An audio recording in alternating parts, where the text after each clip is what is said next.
দৌলতপুর উপজেলা বিএনপির দ্বিবার্ষিক কাউন্সিল 2025 আজকে 5 তারিখ 5 জুলাই আজকে ভোট গ্রহণ হচ্ছে 14টা ইউনিয়ন আমাদের 994 ভোটার এবং মোট ভোটাররা তাদের স্বতঃস্ফূর্ত মতামত ইনশাল্লাহ আগামী দিনের নেতৃত্ব এবং নেতা বেছে নেওয়ার জন্য সকাল 10টা থেকে অধীর আগ্রহে এখানে অবস্থান করছে। কেউ চেয়ারে, কেউ দাঁড়িয়ে, কেউ গাছতলায়, কেউ মসজিদে, কেউ অন্যান্য ঘরে। বন্ধুরা, আমি বলতে চাই, জেলা বিএনপিকে শ্রদ্ধা জানিয়ে আমি কথা বলছি।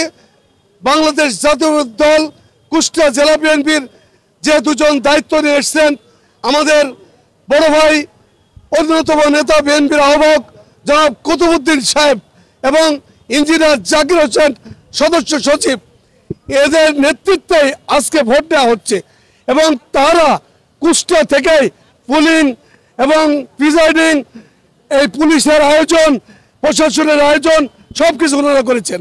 অতএব আমি সাবেক সাংগঠনিক সম্পাদক দৌলতপুর বিএনপি, সাবেক চেয়ারম্যান দৌলতপুর সদর ইউনিয়ন, আমি যেটা দেখছি এখন পর্যন্ত কোনো বিশৃঙ্খলা, কোনো অনাকাঙ্ক্ষিত ঘটনা ঘটে নাই এবং যার যার ভোটাধিকার সে সুষ্ঠু সুন্দরভাবে দিচ্ছে। আমি বলবো, যারা প্রার্থী আছেন প্রার্থীদেরকে অনুরোধ করব, আপনারা জনগণের কাছে যান, ভোটারদের কাছে যান, ভোট চান আপনার প্রার্থীর পক্ষে, আপনার পক্ষে। তবে সুন্দর সুষ্ঠু ভোট হচ্ছে এবং আমার জানা মতে এখানে শেষ পর্যন্ত কোনো কারচুপি, কোনো অবৈধ ভোট হবে না, হবে না, হবে না। এবং দিন শেষে যারা জিতবে এবং যারা হারবে সবাই বিএনপির লোক।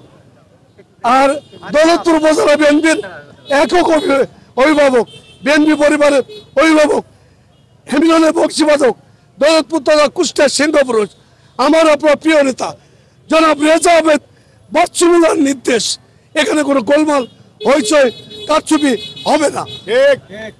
বাংলাদেশ জাতীয় দল জিন্দাবাদ, শহীদ জামান হক, বেগম খালেদা জিয়া জিন্দাবাদ, তারুণ্যের অহংকার তারেক রহমান জিন্দাবাদ, আমাদের নেতা প্রিয় মানুষ হেমিলনের বংশীবাদক রেজা আহমেদ বাচ্চুমিলার জিন্দাবাদ। সবাইকে ধন্যবাদ।